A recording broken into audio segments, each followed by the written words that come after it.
اعوذ باللہ من الشیطان الرجیم بسم اللہ الرحمن الرحیم ومن يقنت منكن لله ورسوله وتعمل صالحا نؤتها اجرها مرتين واعتدنا لها رزقا کریما۔ اس سے پہلے 21ویں پارے کی تفسیر کا خلاصہ پیش ہوا تھا، اب 22ویں پارے کی تفسیر کا خلاصہ پیش کیا جا رہا ہے۔ اس پارے کی پہلی آیت کے اندر اللہ تبارک و تعالیٰ نے ازواج مطہرات کو مخاطب کیا ہے اور یہ فرمایا ہے کہ اگر ان معزز خواتین نے نیک اعمال کیے، اللہ کے حکم کی اطاعت کی، تو انہیں دوگنا اجر ملے گا۔ اس سے واضح ہوتا ہے کہ اگر ان لوگوں نے برے اعمال کیے تو انہیں عذاب بھی دوگنا ملے گا۔ اس کے بعد کی آیت یعنی آیت 32 کے اندر، سورہ احزاب کی آیت 32 کے اندر اللہ تبارک و تعالیٰ نے ان ازواج مطہرات کے واسطے سے امت کی تمام خواتین کو یہ ہدایت دی ہے کہ اگر کسی اجنبی مرد سے بات کرنے کی نوبت آئے اور ضرورت پیش آ جائے تو اس وقت بات اس طریقے سے کرنا چاہیے کہ ان کے لہجے کے اندر، ان کے انداز کے اندر، ان کی آواز کے اندر نرمی، کشش اور اٹریکشن نہ ہو، بلکہ سوکھے اور پھیکے انداز میں بغیر بد اخلاقی کا مظاہرہ کیے اپنی بات کہہ دینی چاہیے۔ اس کے بعد اللہ تبارک و تعالیٰ نے آیت 33 کے اندر یہ فرمایا کہ عورت کا جو اصل مقام ہے وہ اس کا گھر ہے۔ اس کا یہ مطلب نہیں کہ عورت بالکل بھی گھر سے نہیں نکل سکتی اور چار دیواری کے اندر اس کو قید رہنا پڑے گا، نہیں، بلکہ ضرورت کے وقت عورت اپنے گھروں سے نکل بھی سکتی ہے۔ لیکن اس آیت کے اندر یہ فریضہ بتلا دیا گیا کہ گھر اور خاندان کی تعمیر عورتوں کا اصل فریضہ ہے، لہذا کوئی بھی ایسا کام جو اس کے اصل مقصد زندگی میں رکاوٹ بنے وہ کبھی درست نہیں، کبھی مناسب نہیں اور کبھی ناجائز بھی ہوگا۔ اگر مرد و عورت دونوں گھر سے باہر رہنے لگیں اور گھر کے اندر عورتیں نہ رہیں تو اس سے معاشرے کے اندر توازن برقرار نہیں رہ پائے گا، سوسائٹی اور گھروں کے اندر ایک بیلنس برقرار نہیں رہے گا کہ اگر جب دونوں باہر ہی کام کریں گے تو آخر بچوں کی پرورش کون کرے گا، اور اس طریقے سے جو گھر کے نظم و نسق کا کام ہوتا ہے وہ کون انجام دے گا۔ اس لیے اسلام کا مزاج یہ ہے کہ عورتیں گھروں میں رہ کر گھریلو کام دیکھیں، بچوں کی پرورش کریں، شوہر کی خدمت کریں، اور مرد رزق کی تلاش میں باہر جائے اور حلال کمائی کر کے گھر واپس آئے۔ اس آیت کے اندر اللہ تبارک و تعالیٰ نے یہ فرمایا ہے کہ اللہ یہ چاہتا ہے کہ اے اہل بیت، اے اللہ کے رسول صلی اللہ علیہ وسلم کے گھر والوں، اللہ چاہتا ہے کہ تم سے گندگی کو اللہ دور کر دے۔ اس آیت کے اندر اہل بیت سے براہ راست تو ازواج مطہرات یعنی نبی صلی اللہ علیہ وسلم کی بیویاں مراد ہیں، لیکن اس آیت کے عموم کے اندر رسول اللہ صلی اللہ علیہ وسلم کی صاحبزادیاں اور ان کی اولاد بھی داخل ہیں، یعنی اہل بیت میں یہ لوگ بھی داخل ہیں۔ اسی لیے رسول اللہ صلی اللہ علیہ وسلم نے ایک دفعہ حضرت فاطمہ، حضرت علی، حضرت حسن، حضرت حسین ان تمام کو ایک چادر میں لپیٹ لیا اور اس وقت یہ آیت تلاوت فرمائی تھی۔ اس کے بعد آیت 36 کے اندر اللہ تبارک تعالیٰ نے فرمایا کہ اللہ اور اس کے رسول کا جب فیصلہ آ جائے تو کسی بھی انسان کو یہ گنجائش نہیں کہ اس کے خلاف جائے۔ یہ آیت اس وقت نازل ہوئی جب رسول اللہ صلی اللہ علیہ وسلم نے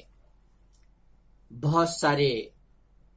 صحابہ جو تھے ان کے رشتے بھیجے کچھ خاص لوگوں کے پاس، تو کچھ رشتے تو قبول ہوئے اور کچھ قبول نہیں ہوئے۔ اس وقت یہ آیت نازل ہوئی کہ عام طور پہ قبول نہ ہونے کی جو وجہ تھی وہ خاندانی تفوق اور مالی اعتبار سے اعلیٰ ہونا تھا۔ گویا اس آیت کے اندر اللہ تبارک و تعالیٰ نے ایک تعلیم تو یہ دی کہ محض خاندانی اور مالی بڑھوتری، زیادتی اور تفوق کی وجہ سے انسان کسی اچھے رشتے کو نہ ٹھکرائے، ہاں یہ بات ضرور ہے کہ ایک حد تک شریعت نے کفات کا اعتبار کیا ہے کہ عورت کی شادی ایسی جگہ کی جانی چاہیے جو اس کے اعتبار سے اس کے برابر ہو یا اس سے اعلیٰ ہو، اس لیے کہ اس میں رشتے اچھی طرح سے نپٹتے ہیں اور رشتے میں دوام آتا ہے۔ اگر عورت کی شادی ایسی جگہ کر دی جائے جو خاندانی اعتبار سے، حسب و نسب کے اعتبار سے، تعلیم کے اعتبار سے، رہن سہن کے اعتبار سے مرد لڑکا گھٹیا ہو، تو اس صورت میں بہت سے رشتے نبھتے نہیں۔ اسی لیے ایک حد تک کفات کا اعتبار بھی ہے، لیکن اس کے باوجود رشتہ ہو جاتا ہے، نکاح ہو جاتا ہے، اور اس آیت کے اندر یہ گویا تعلیم دی گئی ہے کہ محض خاندانی تفوق کو، خاندانی اعتبار سے اعلیٰ ہونے کو، مالی اعتبار سے اعلیٰ ہونے کو رشتے کے قبول کرنے اور نہ کرنے میں معیار نہیں بنانا چاہیے، بلکہ سب سے بڑی چیز جو ہے وہ دینداری اور اخلاق، اس کو اصل میں معیار بنایا جانا چاہیے۔ اور اس سے بڑی تعلیم اس آیت کے اندر یہ ہے کہ رسول اللہ صلی اللہ علیہ وسلم اور اللہ کا جب کوئی حکم ہو تو اس کے خلاف انسان کو اپنی عقل سے فیصلے نہیں کرنا چاہیے۔ اس آیت کے نزول کے بعد وہ جو رشتے منع ہوئے تھے ان لوگوں نے بھی ان رشتوں کو منظور کر لیا۔ اس کے بعد اللہ کے رسول صلی اللہ علیہ وسلم کے جو لے پالک بیٹے تھے حضرت زید بن حارثہ رضی اللہ تعالی عنہ، ان کے تعلق سے، ان کے نکاح وغیرہ کے تعلق سے باتیں ہیں جس کا ذکر اس سے پہلے 21ویں پارے کے اندر آ چکا ہے۔ آیت 49 کے اندر یہ حکم بیان کیا گیا ہے کہ اگر رخصتی سے پہلے ہی عورت کو طلاق ہو جائے تو اس صورت میں عورت پر عدت واجب نہیں ہے۔ نکاح ہوا تھا لیکن میاں بیوی بسے نہیں ایک ساتھ، رہے نہیں ایک ساتھ، تو اس صورت میں عدت واجب نہیں۔ اور یہ بھی حکم دیا گیا ہے کہ اچھے طریقے سے عورت کو رخصت کر دو، کہ مہر کے علاوہ اس کو متع یعنی جوڑا کپڑا بھی، ایک جوڑا کپڑا بھی اس کو دے دو، اور عزت کے ساتھ رشتہ جس طریقے سے ہوا تھا اس طریقے سے عزت سے اور پورے احترام کے ساتھ رشتہ ختم بھی ہو۔ اس کے بعد نبی کریم صلی اللہ علیہ وسلم کے ساتھ کچھ مخصوص احکام تھے، یعنی رسول اللہ صلی اللہ علیہ وسلم کو اللہ نے کچھ خاص احکام دیے نکاح کے تعلق سے، اور وہ احکام صرف رسول اللہ صلی اللہ علیہ وسلم کے ساتھ خاص تھے، عام امتی سے اس کا تعلق نہیں۔ ان میں سے پہلا حکم تو یہ تھا کہ رسول اللہ صلی اللہ علیہ وسلم کو 4 سے زائد بیویاں رکھنے کی اجازت دی گئی۔ چونکہ جب یہ حکم آیا کہ نکاح صرف 4 عورتوں سے ہو سکتا ہے، اس سے زیادہ سے نہیں، تو اس آیت کے نزول کے بعد، یہ حکم آنے کے بعد، وہ صحابہ جن کے نکاح میں 4 سے زیادہ خواتین تھی، انہوں نے بقیہ کو طلاق دے کر 4 پر انہوں نے اکتفا کیا قرآن کریم کا حکم آنے کے بعد۔ اللہ کے رسول صلی اللہ علیہ وسلم اگر طلاق دے دیتے 4 سے زائد بیویوں کو، تو ظاہر سی بات ہے کہ وہ چونکہ امت کی مائیں ہیں، جیسا کہ آگے آ رہا ہے، ان کا نکاح دوسرے کسی انسان سے نہیں ہو سکتا، اس لیے وہ بے سہارا ہو جاتی۔ پھر رسول اللہ صلی اللہ علیہ وسلم کے نکاح میں ہونے کا جو ان کو شرف حاصل ہوا تھا اس سے محروم بھی ہو جاتی، اس لیے اللہ تبارک و تعالی نے 4 سے زائد بیوی رکھنے کا رسول اللہ صلی اللہ علیہ وسلم کو ایک خاص حکم دیا۔ رسول اللہ صلی اللہ علیہ وسلم نے 11 نکاح کیے۔ اس کے بعد ایک خاص حکم یہ ہے کہ عام امتی کے لیے جائز ہے کہ اہل کتاب یعنی عیسائی اور یہودی عورتوں سے نکاح کر سکے، لیکن رسول اللہ صلی اللہ علیہ وسلم کے لیے منع تھا کہ آپ اہل کتاب یعنی یہود و نصارہ کی عورتوں سے نکاح نہیں کر سکتے۔ اسی طریقے سے ایک حکم خاص یہ بھی تھا کہ جو عورتیں ہجرت کر کے نہیں آئی ہیں اور مکہ کے اندر ہیں، مسلمان ہیں اگرچہ، رسول اللہ صلی اللہ علیہ وسلم سے ان کا نکاح نہیں ہو سکتا۔ اسی طریقے سے ایک حکم یہ بھی تھا، بلکہ ایک اجازت یہ بھی تھی کہ آپ بغیر مہر کے بھی نکاح کر سکتے تھے۔ اور اس کے علاوہ ایک اور رخصت اور اجازت خاص حکم یہ تھا رسول اللہ صلی اللہ علیہ وسلم کے لیے کہ عورتوں کے لیے یعنی 1 سے زائد بیوی ہونے کی صورت میں ان کے لیے باری مقرر کرنا واجب نہیں تھا، ضروری نہیں تھا۔ عام امتی کے لیے، جبکہ یہ واجب ہے کہ اگر ایک سے زائد عورتیں ہوں ان کے پاس ان کے نکاح میں، تو ان کے لیے وقت متعین کرے، ان کے لیے دن متعین کرے کہ ان کو اتنا وقت دیا جائے گا اور سب کو برابر دے، اور کون سا وقت کس کو دینا ہے وہ طے کرے۔ رسول اللہ صلی اللہ علیہ وسلم کی یہ پابندی نہیں تھی، لیکن اس کے باوجود رسول اللہ صلی اللہ علیہ وسلم نے آخر کے جو یہ دونوں احکام تھے، یعنی بغیر مہر کے نکاح اور باری مقرر نہ کرنا، یعنی باری مقرر کرنا واجب نہ ہونا، ان دونوں سہولتوں سے رسول اللہ صلی اللہ علیہ وسلم نے کبھی فائدہ نہیں اٹھایا،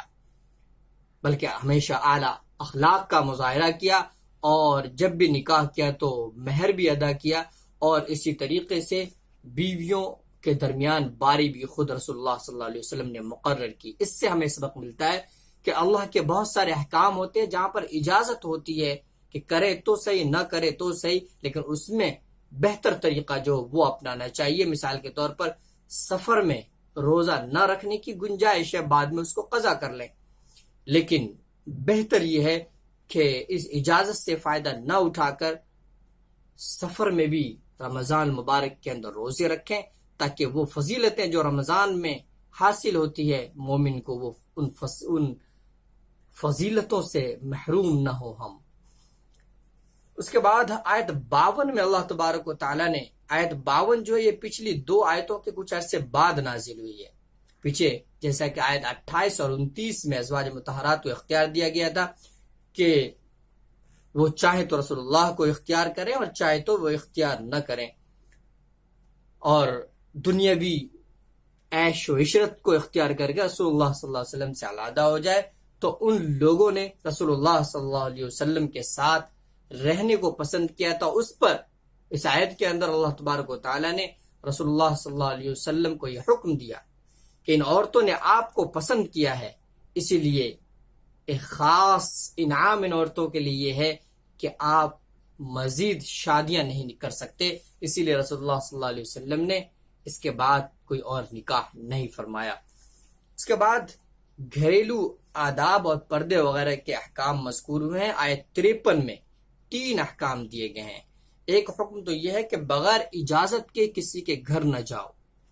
جب بلائے تو جاؤ، اور جس وقت بلائے اسی وقت جاؤ، اس سے پہلے نہ جاؤ، اور جب کام ہو جائے تو واپس ہو جاؤ۔ اسی طرح یہ حکم اس وقت آیا جب حضرت زینب رضی اللہ تعالی عنہ سے جب رسول اللہ صلی اللہ علیہ وسلم کا نکاح ہوا تو ولیمے میں کچھ صحابہ آئے اور دیر تک بیٹھے رہے۔ رسول اللہ صلی اللہ علیہ وسلم اپنے اعلیٰ اخلاق کی وجہ سے انہیں خود منع تو نہ کر سکے، لیکن اللہ تبارک و تعالیٰ نے ایک عام حکم جاری کر دیا کہ ہمیشہ یہ مسلمان اور پوری دنیا کے انسان اس بات کا لحاظ رکھیں کہ کسی کے گھر بلا وجہ جا کر ان کے لیے پریشانی کا باعث نہ بنے، اور جائیں تو کام ہونے کے بعد فوراً واپس ہو جائے، اس لیے کہ بہت ساری انسان کی پرائیویٹ میٹرز ہوتے ہیں، پرائیویسی ہوتی ہے، ان میں خلل واقع ہوتا ہے۔ اس طریقے سے دوسرا حکم یہ دیا گیا کہ عورتوں پر حجاب اور پردہ لازم ہے۔ عورتوں کے حجاب کے تعلق سے موٹی بات آپ یہ سمجھ لیں کہ عورتوں کے پردے کے 4 درجات ہیں۔ ایک تو یہ ہے کہ وہ حصہ جو سطر ہے، یعنی ناف سے لے کر گھٹنے تک، نیول ٹو نی، یہ جو حصہ یہ سطر ہے، اس کو عورت دوسری مسلمان عورتوں کے سامنے، اپنے محرم عورتوں کے سامنے بھی اس حصے کو نہیں کھول سکتی، صرف شوہر کے سامنے ضرورت کے وقت کھول سکتی ہے۔ اس کے علاوہ پیٹھ، کمر اور سطر کا جو یہ حصہ ہے، ان حصوں کو اپنے محرم مردوں کے سامنے بھی نہیں کھول سکتی، پیٹھ، کمر اور یہ حصے۔ اس کے علاوہ پردے کا جو تیسرا درجہ ہے عورتوں کے لیے، وہ ہے جو نماز کے لیے پردہ ہے، یعنی چہرہ، دونوں ہتھیلی اور دونوں قدم، پیر دونوں، ان کے علاوہ باقی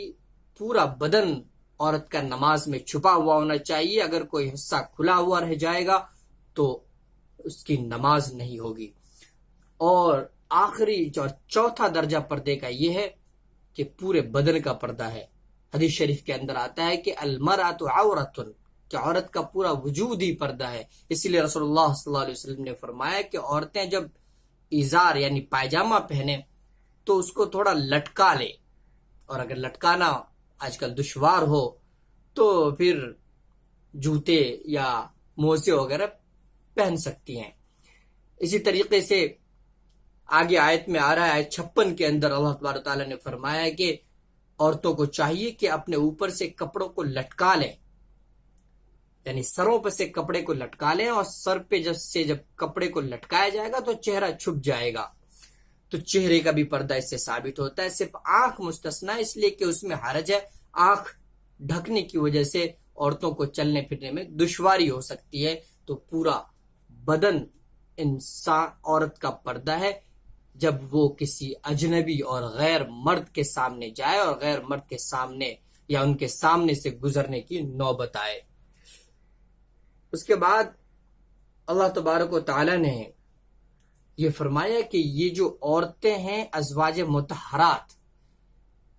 ان کا نکاح کسی اور سے نہیں ہو سکتا، اس لیے کہ یہ امت کی مائیں ہیں. پھر آیت 55 کے اندر پردے کے حکم سے محرم رشتہ داروں اور عورتوں کو الگ قرار دے دیا گیا کہ ان سے پردہ نہیں ہے. اس کے بعد آیت 56 میں ارشاد ہے کہ بے شک اللہ اور اس کے فرشتے نبی صلی اللہ علیہ وسلم پر درود بھیجتے ہیں. اے ایمان والو تم بھی ان پر درود بھیجو اور خوب سلام بھیجا کرو. چہرے کی پردے کی بات جو میں نے کہی تھی وہ آیت 56 میں نہیں بلکہ آیت 59 کے اندر ہے. اللہ نے فرمایا اے نبی تم اپنی بیویوں اور اپنی بیٹیوں اور مسلمانوں کی عورتوں سے کہہ دو کہ وہ اپنی چادریں اپنے اوپر یعنی منہ پر لٹکا لیا کریں. اس طریقے میں اس بات کی زیادہ توقع ہے کہ وہ پہچان لی جائیں گی تو ان کو ستایا نہیں جائے گا. دراصل جو منافقین تھے جن کے دل میں ایمان نہیں، بظاہر وہ ایمان ظاہر کرتے تھے، وہ عورتوں کو چھیڑا کرتے تھے جب عورتیں گھروں سے باہر نکلتی تھی. تو اس لیے اللہ نے فرمایا کہ وہ اپنے پردہ کر کے نکلیں، چہرے کو چھپا کر کے نکلے، اس لیے کہ جو پردے کے اندر نکلیں گی تو انہیں پتہ چل جائے گا کہ یہ معزز خواتین ہیں، یہ نیک اور صالح خواتین ہیں. اور اس کے برخلاف جو بن ٹھن کر فیشن کے ساتھ آدھا بدن کھول کر نکلنے والی ہیں، گویا وہ خود گویا دوسرے مردوں کو دعوت نظارہ دے رہی ہیں، اور اس طریقے سے شریعت کی نظر میں وہ شریف اور باعزت خواتین نہیں ہیں. انہیں اگر چھیڑا جاتا ہے تو چھیڑنے والے کے ساتھ ساتھ ان کا بھی ایک حد تک قصور ہے کہ اسلامی پردے کی رعایت نہ کرنے کی وجہ سے خود بھی گناہ میں ملوث ہوئی اور دوسروں کو بھی گناہ میں ملوث کرنے کی وجہ بنی. اس کے بعد سورہ سبا شروع ہوتی ہے. یہ سورہ مکی ہے اور اس میں 54 آیتیں ہیں. اس سورت کا بنیادی مقصد اہل مکہ اور دوسرے اہل مشرکین کو اسلام کی دعوت دینا اور ان کے جو باطل عقائد تھے، بتوں کی پوجا کرنا اور بہت سارے شرکی عقائد، ان کی تردید اور ان کے اعتراضات اور شبہات کا جواب دیا گیا ہے، اور ان کو اللہ کے نافرمانی کے برے انجام سے ڈرایا بھی گیا ہے. اس کے بعد آیت 10 کا خلاصہ یہ ہے، کہتے داؤد علیہ السلام کے بارے میں ان کی آواز بہت اچھی تھی، جس کی وجہ سے پرندے اور پہاڑ بھی ان کے ساتھ تسبیح میں لگ جاتے تھے جب وہ اللہ کی تسبیح بیان کرتے اور اللہ کا ذکر کیا کرتے. آیت 12 میں شریر جنات کے تعلق سے فرمایا کہ حضرت سلیمان علیہ السلام کو اللہ نے ان پر قدرت دی تھی. اس کے بعد کچھ آیتوں تک اس کا تذکرہ ہے کہ اس بات کا تذکرہ ہے کہ حضرت سلیمان علیہ السلام شریر جناتوں سے کام لیا کرتے تھے. چنانچہ بیت المقدس کی تعمیر میں انہوں نے ان شریر جناتوں سے کام لیا ہے، اور جب حضرت سلیمان علیہ السلام کی موت کا وقت قریب آ گیا تو انہوں نے عبادت گاہ کے اندر کھڑے ہو کر ان کو حکم دیا ہے کہ کام کرتے رہو، اور اس کے بعد ایک عصا لے کر، ایک لاٹھی لے کر کھڑے ہو گئے.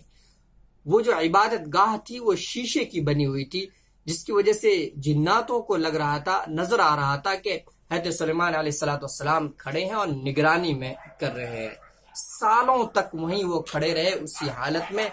اور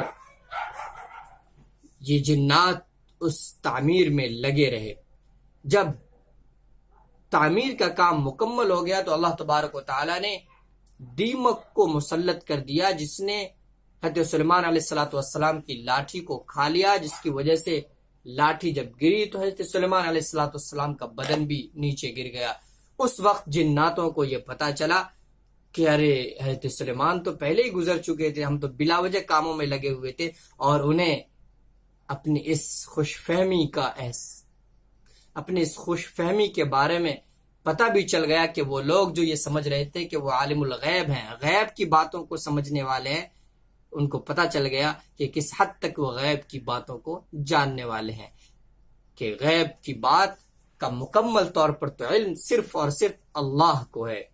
اس کے بعد قوم سبا کی ہلاکت کا ذکر ہے۔ یہ قوم بہت ہی متمدن، بہت ہی سویلائزڈ، اور ان کا جو کلچر تھا وہ بہت رچ تھا۔ یہ لوگ اپنی معیشت پہ اتراتے تھے، ان کی جو معیشت تھی وہ کھیتیاں تھی اور باغات تھے، اور ان دولت کے نشے میں یہ لوگ اللہ کے نافرمان بن گئے۔ تو اللہ تبارک و تعالیٰ نے عذاب اس طریقے سے بھیجا کہ معارف کے مقام پر ایک بند تھا، پانی کو روکنے کا ایک بند تھا، جس کے پانی سے ان کی زمینیں سیراب ہوتی تھی۔ اللہ تعالیٰ نے وہ بند توڑ دیا، اور اس طرح پوری کی پوری بستی کو سیلاب نے گھیر لیا، ان کے سارے باغات تباہ ہو گئے۔ آیت 28 کے اندر اللہ تبارک و تعالیٰ نے یہ فرمایا، اور اے پیغمبر ہم نے تمہیں سارے ہی انسانوں کے لیے ایک رسول بنا کر بھیجا۔ رسول اللہ صلی اللہ علیہ وسلم صرف مسلمانوں کے نہیں، سارے ہی انسانوں کے نبی ہیں، جو خوشخبری بھی سنائے اور خبردار بھی کرے، لیکن اکثر لوگ سمجھ نہیں رہے۔ رسول اللہ صلی اللہ علیہ وسلم رحمت للعالمین ہے، آپ کی تعلیمات پوری دنیا کے لیے ایک رحمت ہے۔ اس کے بعد سورہ فاطر شروع ہوتی ہے۔ یہ سورہ مکی ہے اور اس میں 45 آیتیں ہیں۔ اس سورت میں بنیادی طور پر مشرکین کو توحید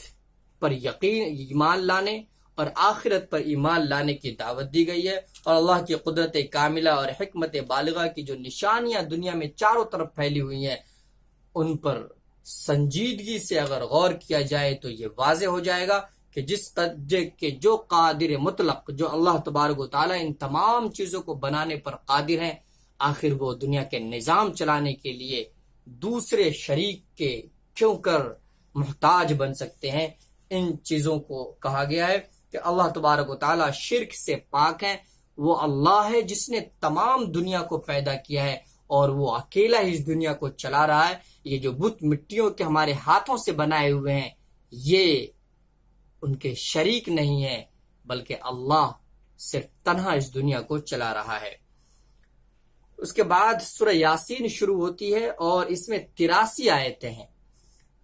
رسول اللہ صلی اللہ علیہ وسلم نے اس سورت کو قرآن کا دل کہا ہے۔ اس سورت میں اللہ تعالیٰ نے اپنی قدرت کاملہ اور حکمت بالغہ کے نشانیاں بیان فرمائی ہیں، جو نہ صرف کائنات کے اندر بلکہ انسان کی اپنی ذات کے اندر بھی وہ نشانیاں موجود ہیں۔ اس کے بعد آیت 13 سے لے کر 29 تک ایک ایسی قوم کا ذکر ہوا ہے کہ جس قوم نے اللہ کے دین کی دعوت دینے والے داعی حق کو ستایا اور ان کو قتل کر دیا، جس کی وجہ سے اللہ تبارک و تعالی نے ان پر عذاب بھیجا ہے۔ اس کا تفصیلی واقعہ 23ویں پارے کے اندر آ رہا ہے۔ اللہ تبارک و تعالی ہمیں قرآن کریم کو سمجھنے اور اس پر عمل کرنے کی توفیق عطا فرمائے۔